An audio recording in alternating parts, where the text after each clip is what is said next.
English के लिए बहुत ही इंपॉर्टेंट एक वर्ब है और प्रेडिकेट ऑब्जेक्ट है। इसी तरह से यहाँ पर भी आप देख सकते हैं एक नाउन होना कंपल्सरी होता है।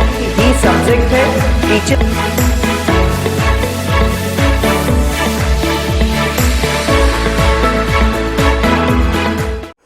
Hello viewers, welcome to channel spoken English mantras. मैं हूं अभिषेक जैन और आज मैं आपके लिए लाया हूं एक बहुत ही इंटरेस्टिंग और बहुत इंपॉर्टेंट एक्सरसाइज। ये एक्सरसाइज स्पेशली कॉम्पिटिटिव एग्जाम्स की प्रिपरेशन करने वाले स्टूडेंट्स के लिए है। फ्रेंड्स, हम ये देखते हैं कि ज्यादातर स्टूडेंट्स इंग्लिश में वीक होते हैं और इसलिए वे किसी भी एग्जाम में क्वालिफाई नहीं कर पाते और एक अच्छी नौकरी नहीं पा पाते हैं।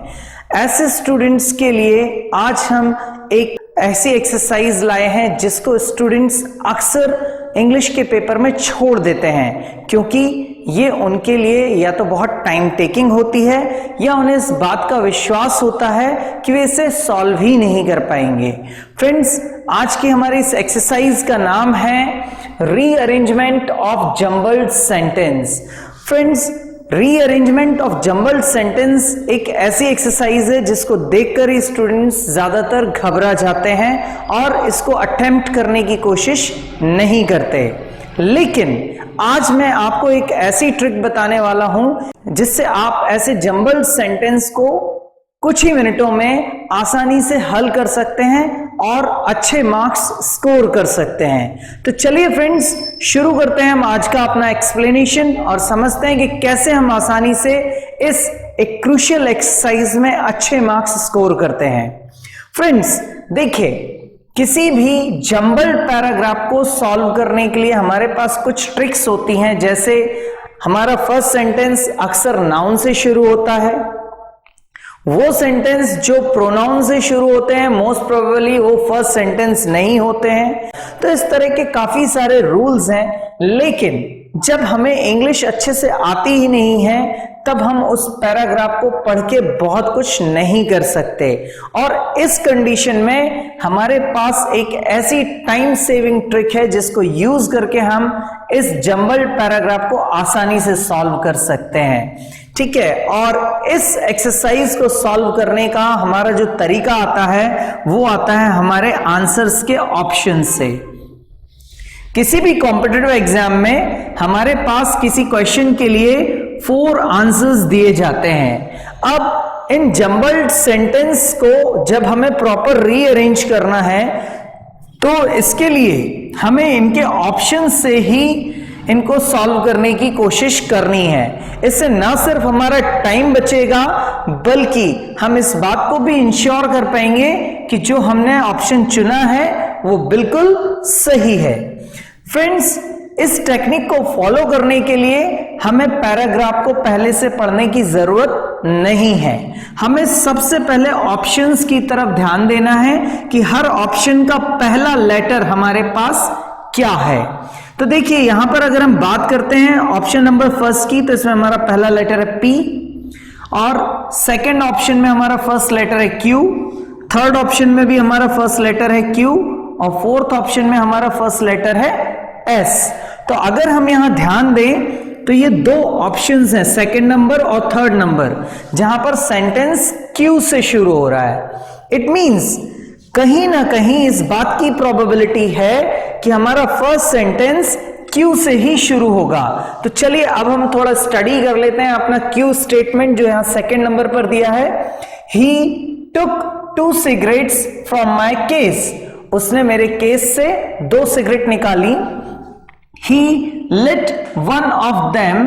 उसने उनमें से एक को जलाया and placed it between his lips। और उसे अपने ओठों के बीच में रखा। अगर हम इस सेंटेंस को फर्स्ट स्टेटमेंट मान लेते हैं तो अब हम बात करते हैं कि इससे लिंक होता हुआ हमारा सेकंड सेंटेंस कौन सा होना चाहिए। देखिए फ्रेंड्स, अभी हम सिर्फ सेकंड और थर्ड ऑप्शन के बारे में बात कर रहे हैं। यहां पर अगर हम देखें तो Q के बाद P स्टेटमेंट को इन्होंने सेकंड माना है और थर्ड ऑप्शन हमें Q के बाद S का ऑप्शन दे रहा है। तो पहले हम सेकेंड ऑप्शन के साथ जाते हैं और देखेंगे कि Q से P का कोई लिंक हो रहा है या नहीं। तो देखिए यहां पर हमारा सेंटेंस बिटवीन हिज लिप्स इस पर खत्म हुआ था और इसके बाद हमें सेकेंड ऑप्शन के लिए देखना है P।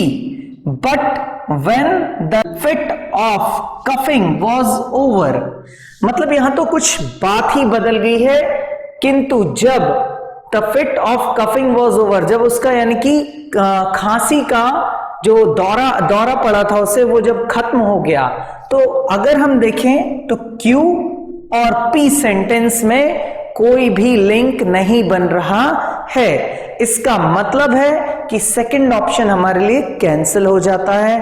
अब हम बात कर लेते हैं थर्ड ऑप्शन के बारे में, जहां Q के बाद S दिया गया है। तो S ऑप्शन को स्टडी करते हैं। Between his lips slowly he took a pull at it, यानी कि उसने अपने ओंठों के बीच में सिगरेट को जलाकर फंसा लिया और स्लोली और धीरे से ही took a pull at it, पुल मतलब खींचना, तो मतलब उसने सिगरेट को जलाकर खींचा होगा। एंड कफ्ड वायलेंटली, और जैसे ही उसने उस सिगरेट को खींचा तो उसे बहुत जोर की खांसी आई। इसका मतलब है कि यहां पर Q और S का एक लिंक बन रहा है। मींस मोस्ट प्रोबेबली हमारा आंसर यही होना चाहिए। अब देख लेते हैं हम यहां पर थर्ड सेंटेंस है R, तो क्या R का S से कोई लिंक बन रहा है? देखिए, then with a feeble hand he removed the cigarette. अब देखिए कई बार हमें मुश्किल में आ जाता है, जैसे फीबल वर्ड ये क्या होगा, इसका मीनिंग क्या होगा, इसका मीनिंग हम नहीं निकाल पा रहे हैं, लेकिन देन का मीनिंग आप जानते हैं। तब विथ अ फीबल हैंड, तो आप सिर्फ फीबल को हटा दें, विद अ हैंड ये सोच लें कि उसने हाथ से ही रिमूव्ड हटाया द सिगरेट, यानी कि उसने अपने हाथ से सिगरेट को हटाया। वैसे मैं आपको बता दूं फीबल मतलब होता है कमजोर, ठीक है, तो उसने अपने कमजोर हाथों से सिगरेट को हटाया। तो देखिए यहां पर हमारे तीनों सेंटेंस लिंक कर रहे हैं कि उसने मेरे केस से 2 सिगरेट ली, उनमें से उसने एक को जलाया और अपने ओंठों के बीच में दबाया। फिर इसके बाद ऐसा स्टेटमेंट आया, धीरे से उसने सिगरेट को खींचा और उसे जोर की खांसी आई। और फिर इसके बाद हमारा आर स्टेटमेंट है, देन तब अपने कमजोर हाथों से उसने सिगरेट को हटाया। और फिर हमारा लास्ट ऑप्शन आता है P, but when the fit of coughing was over. अब देखिए यहां पर कफ की बात हुई थी, अब उसने कहा कि वो कफ जब उसका ओवर हो गया, यानी कि उसकी जो खांसी थी वो खत्म हो गई, खांसी का दौरा जो उसे पड़ा था वो खत्म हो गया। He replaced it between his lips, then he continued to draw on it.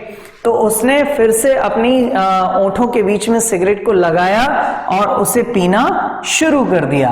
तो फ्रेंड्स आपने देखा कि किस तरह से हमने 1 बाय 1 लिंक करके एक आंसर के थ्रू इस जंबल पैराग्राफ को सॉल्व किया है।